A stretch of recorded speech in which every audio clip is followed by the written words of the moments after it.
بولو نہیں ملتا. غم کے موقع پہ رونا تو انسان کی نیچر ہے, فطرت ہے, اس میں بھی چیخنے کی اجازت نہیں ہے, ماتم کی اجازت نہیں ہے. این جب صدمہ پہنچے اس وقت آپ کو ماتم کی اجازت نہیں, نبی نے لعنت فرمائی ہے. تو صدمہ گزرنے کے 1 سال بعد اس تاریخ کو آنے پر کہاں سے اجازت ہو گئی؟ میں تشدد کا قائل نہیں ہوں, میرا مقصد یہ نہیں ہے کہ آپ جو لوگ یہ کر رہے ہیں ان کو جا جا کے چھیڑیں, تنگ کریں.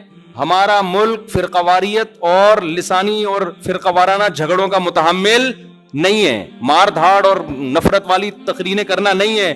میرا مقصد تو اہل سنت والجماعت کو یہ بتانا ہے کہ آپ ایک فیصلہ کرو, آپ ادھر ہو یا ادھر ہو. آپ کے اصول کچھ اور ہیں, ان کے اصول کچھ اور ہیں, ان کو ان کے اصولوں پہ چلنے دیں. جب نبی نے کہہ دیا نا 73 ہوں گے تو 73 ہو کے رہیں گے. آپ فرقہ واریت ختم نہیں کر سکتے. آپ نے سلیکٹ کرنا کہ صحیح کون ہے غلط کون ہے.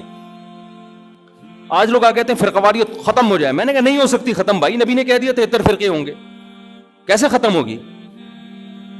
آپ نے سلیکٹ کرنا ہے, گائیڈ کرنا ہے کہ صحیح کون ہے, اپنے لیے سلیکشن کرنی ہے ان میں صحیح کون ہے, میں وہاں جاؤں گا. آپ کے پاس بہت سارے آپشن ہوتے ہیں دنیا میں بھی, تو آپ سارے آپشن ختم کر دیتے ہو. کئی رشتہ آیا آپ کے لیے, بہت ساری لڑکیاں ہیں, آپ نے کہا یہ ٹھیک ہے باقیوں کو بم سے اڑا دو. او بھائی آپ کو جو سمجھ میں آیا آپ اس سے شادی کر لو, بلکہ اس سے بھی نہیں 3 اور سے کر لو. اور لڑکی کے پاس ایک آپشن ہے, تو بھائی جو سمجھ میں آ رہا ہے اس سے کر لو, باقی وہ دوسرا جو مرضی آپ کے بلا سے آپ کہیں اس کو مار دو, کیونکہ وہ غلط آدمی کا رشتہ میرے پاس آیا ہے, بندہ ٹھیک نہیں ہے, ابا اس کو مروا دو. ابا کہے گا بیٹا تو اتنے لوگ صحیح بھی ہیں غلط بھی ہیں, تجھے جو صحیح لگ رہا ہے وہ بتا دے, جو غلط ہے وہ اس کو رہنے دے, وہ تیرا کام نہیں ہے. دنیا میں بہت سی غلط بھی ہوتی ہیں, ان کو وہ غلط مل جائے گا. تو فرقے تو رہیں گے, حضرت عیسیٰ علیہ السلام ہی آ کے ان فرقوں کو ختم کریں گے, اور تلوار سے ختم ہوں گے یہ. اور یہ ہمیں اجازت, ہمیں بم پھاڑنے کی, تلوار چلانے کی, گالیاں دینے کی اور ایسے بیان کرنے کی جس سے نفرتیں پھیلیں, ہمیں اس کی اجازت نہیں ہے. ہمارے پاس تو جو بھی آتا ہے ہم اس کو گلے لگاتے ہیں. شیعہ لوگ بھی آتے ہیں, ہم ملتے ہیں, تمیز سے بات کرتے ہیں, اکرام کرتے ہیں, السلام علیکم. مذہب پہ بحث نہیں کرتے ہم, کیوں؟ ہمیں پتہ ہے خام خواہ کا جھگڑا ہوگا. جو سیکھنے آنا چاہے بات کر لیتے ہیں اس سے ہم. تو ہم نفرتوں کے قائل نہیں ہیں, نہ ہم تشدد کے قائل ہیں. ہم تو آپ کو یہ بتا رہے ہیں کہ آپ فیصلہ کرو کہ آپ ہو کس کیٹیگری میں. ہماری حدیث ہمیں یہ بتاتی ہے, ہمارے نبی ہمیں یہ بتاتے ہیں کہ ما انا علیہ واصحابی, جو میرے اور صحابہ کا طریقہ. ہمارے نبی پہ محرم بھی آیا, صحابہ پہ محرم بھی آیا, جو انہوں نے کیا ہم بھی وہی کریں گے. ہمارے نبی کی زندگی میں ربیع الاول آیا, صحابہ کی زندگی میں خلفائے راشدین کی زندگی میں آیا, جو انہوں نے کیا ہم بولو نا وہ کریں گے. انہوں نے کیا کیا؟ صبر کیا ہے. غم کے موقع پہ کیا کیا ہے؟ صبر کیا ہے. تو ہم بھی کیا کریں گے؟ صبر. یا ہمیں اجازت دی ہے قاتل سے قصاص لیں. حضرت حسین کے قاتل اگر آج ہمیں مل جائیں, ہم انشاءاللہ ان کو زندہ نہیں چھوڑیں گے. جب نہیں ہے ہمارے پاس, ہمارے دور میں نہیں ہے, تو اللہ سے ہم دعا کرتے اللہ ان سے انتقام لے قیامت کے دن. حضرت حسین کے خون کا بدلہ لے اللہ ان سے, اور لے گا, اللہ کیوں چھوڑے گا. لیکن اگر ہم نے اس حدود سے تجاوز کر کے ہم نے وہ کچھ کیا جو اللہ اس کے رسول کی منشا کے خلاف ہے, تو میرے بھائی جہاں قاتلوں سے سزا لی جائے گی, اللہ ہمیں بھی نہیں چھوڑے گا کہ یہ کون سی اہل بیت کی تعلیمات تھی جس پر تم عمل کر رہے ہو. سفید لباس اسلام میں پسندیدہ ہے, ٹھیک ہے, نبی نے ہر رنگ کا لباس پہنا ہے, پسند کس کو کیا؟ سفید. وہ محرم میں بھی پسندیدہ, وہ سفر میں بھی, وہ ربیع الاول میں. جیسے ہی رشتہ میسر ہو, اسلام حکم دیتا ہے نکاح میں تاخیر نہ کرو, چاہے محرم ہو. محرم ہے تو سفر تک ڈیلے نہ کریں, سفر میں رشتہ ملا تو ربیع الاول تک ڈیلے نہ کریں. ویسے بھی میرے بھائی جس نے 4 شادیاں کرنی ہوں گی وہ اگر ڈیلے کرنا شروع کر دے تو اس کی ہو گئی. پھر اسلام میں تو یہ کہ جلدی نکاح کرو. محرم میں بھی کریں, جو نہیں کر رہے ان کو چھوڑ دیں, اپنے ان کا فرقہ ہے, ان کا مسلک ہے, چھیڑے نہیں کسی کو, جا کے بحث نہ کریں. دفتروں میں بحثیں خامخواہ کی شروع ہو جاتی ہیں. آپ نے اپنے بارے میں فیصلہ کرنا میں کدھر ہوں, میں کدھر کھڑا ہوں. جو کالے کپڑے پہننے دیں, نہ ان پہ طنز کریں, نہ ان پہ ہوٹنگ کریں, یہ جائز نہیں ہے, اس سے نفرتیں پیدا ہوں گی. جو کر رہا ہے کرنے دو. آپ کے بچے جب پوچھیں ابو انہوں نے کالے کپڑے پہنے, بولیں بیٹا ان کا فرقہ ہے, ہم لوگ اس فرقے کے نہیں, ختم ہو گئی بات. تو ابو ہم اس فرقے ہم کیوں نہیں ہیں؟ بیٹا ہم حدیث میں آتا ہے کہ ما انا علیہ و اصحابی. جب بچہ آپ کا پوچھے نا تو آپ بتائیں حدیث میں آتا ہے جو میرے اور صحابہ نے, چونکہ صحابہ نے یہ نہیں کیا تو ہم بھی نہیں کر رہے. تو بیٹا پوچھے گا پھر یہ کیوں کر رہے ہیں, تو بیٹا جو ان کا کام ہے وہ ان سے پوچھنے کا ہے, وہ مجھ سے پوچھنے کا نہیں ہے. اب بچہ جائے گا ان سے پوچھنے کے لیے, اس کو بولیں بیٹا جب بڑے ہو جاؤ گے نا پھر جا کے پوچھنا, ابھی پوچھا تو رپلائی بھی ہوگا, اس سے کیا پیدا ہوگا, فتنہ.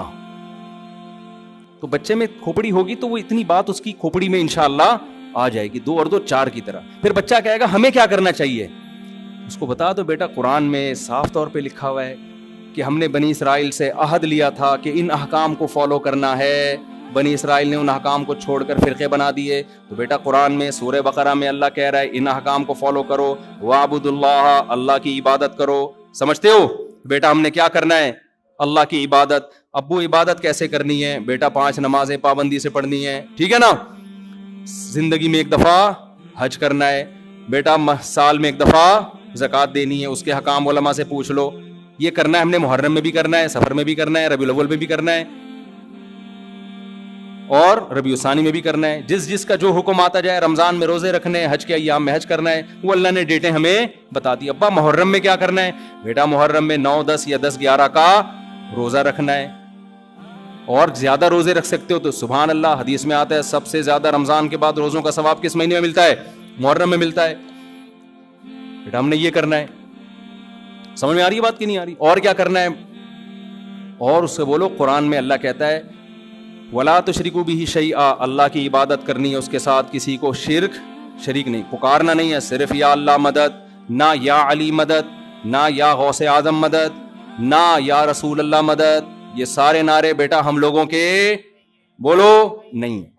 اچھا ابو فلاں نے فلاں کتاب میں لکھا ہے کہ یا رسول اللہ مدد تو دائرے اسلام سے خارج ہے. بیٹا کون دائرے میں داخل ہے کون خارج ہے یہ تیرا ہیڈ ایک, کیونکہ بچے نے اس کو لے کے پھر وہ فتوے دینا شروع. بیٹا اس کو چھوڑ دے اپنے حال پہ, میں جو تو نے کرنے کے کام ہے وہ میں تجھے بتا رہا ہوں. وہی ہے نا ایک آدمی رات کو تہجد میں اٹھ کے دعا مانگ رہا تھا, اے اللہ سارے لوگ سو رہے ہیں میں اکیلا جاگا ہوا ہوں, اس عمل کی لاج رکھ لے, سارے لوگ خراٹے لے رہے ہیں میں اکیلا. لوگوں نے کہا تو اپنی باتیں بتا, ہماری برائیاں کیوں کر رہا ہے اللہ کے سامنے. ایک آدمی نے کمبل نکال کے بولا بھائی تو اپنا بتا نا, ہماری برائیاں ہمیں کیوں ساتھ میں گھسیٹ رہا ہے, یہ لوگ سو رہے ہیں. تو بیٹا یہ آپ کے کرنے کا کام ہے, باقی آپ کسی بھی فتوے کون یا رسول اللہ کہہ رہے کون کس کا کیا مطلب ہے, چھوڑو اس بحث کو. اس میں پھر بڑی طویل بحثیں ہیں, یہ ایسے دلدل میں پھنسو گے نکلنے کے قابل نہیں رہو گے. اچھا ابو اور کیا کرنا ہے میں نے, تو ان کو بتاؤ وَاعْبُدُوا اللَّهَ وَلَا تُشْرِكُوا بِهِ شَيْئًا وَبِالْوَالِدَيْنِ احسانا. بیٹا ماں باپ کے ساتھ کیا کرنا ہے, احسان. کیسے احسان کرنا ہے, اللہ کہتے ہیں لا تقل لهما اف, ماں باپ کے سامنے اف بھی نہیں کہنا, ان کے قدموں میں جنت تلاش کرنی ہے, محبت سے ان کی پیشانی پر دیکھنے سے حج عمرے کا ثواب ملے گا. سب سے بڑا حق اللہ رسول کے بعد کس کا ہے, والدین کا. ابا اور کیا کرنا ہے میں نے, وَبِالْوَالِدَيْنِ إِحْسَانًا وَبِذِي الْقُرْبَى, بیٹا جو رشتہ جتنا قریب ہے اس سے بنا کے رکھنی ہے. ماں باپ کے بعد سب سے قریبی رشتہ بھائی بہنوں کا ہے, ان سے توڑنے نہیں دیکھنا, چاہے محرم ہو چاہے سفر میں ہو. کوئی روٹھا ہوا ہے تو اس کو جا کے کیا کر لو, راضی کر لو, ان پہ خرچ کرو, ہدیے دو, ان کو نذرانے دو, تاکہ یہ جڑیں. جو رشتہ داری توڑتا ہے وہ محرم میں جو مرضی کر لے, حدیث میں آتا ہے وہ جنت میں نہیں جائے گا, چاہے وہ ربیع الاول میں جو مرضی کر لے. ابا اور کیا کرنا ہے, بیٹا رشتہ داری میں سب سے پہلا کام یہ ہے, قرآن کہتا ہے عورت کی میراث نہیں کھانا. میں مر جاؤں اپنی بہن کی وراثت اس سے پوچھے بغیر فوراً ہینڈ اوور کر دینا. سمجھ میں آ رہی ہے بات کی نہیں آ رہی ہے, فوراً کیا کر دینا, اس کے حوالے کر دینا میں مر جاؤں تو. ایسا نہ وہ 20 سال تک مانگتی رہے, یا آپ بولو ہم نے جہیز اتنا دے دیا تھا. اور بھی اس طرح کے حکام ہے جو سورۃ بقرہ میں ایک ہی جگہ اللہ نے وَقُولُوا لِلنَّاسِ حُسْنًا, جب بھی لوگوں سے بات کرنی ہے اچھے اخلاق سے بات کرنی, تمیز سے بات کیا کرو. بیٹا جب تم بات کرتے ہو تو لگتا نہیں ہے کہ تم نے تمیز کہیں سے سیکھی بھی ہے. آہستہ آواز میں بات کیا کرو, دھیمے لہجے میں بات کیا کرو. یہ تو نہ کہیں تمیز سیکھی بھی نہیں ہے, پھر اور بدتمیز بن جائے گا. تو وَقُولُوا لِلنَّاسِ حُسْنًا وَأَقِیمُوا الصَّلَاةَ, نمازوں کو پابندی سے قائم کرو. یہ ہمارا اسلام ہے جو محرم میں بھی ہے, سفر میں بھی ہے, ربیع الاول میں بھی ہے. اس کے علاوہ جو کچھ ہے میرے بھائی وہ ہماری اپنی اختراعات ہیں, ایجادات ہیں, اس میں اللہ کی رضا شامل نہیں ہے. اللہ تعالی ہمیں سمجھنے کی, عمل کی توفیق عطا فرمائے.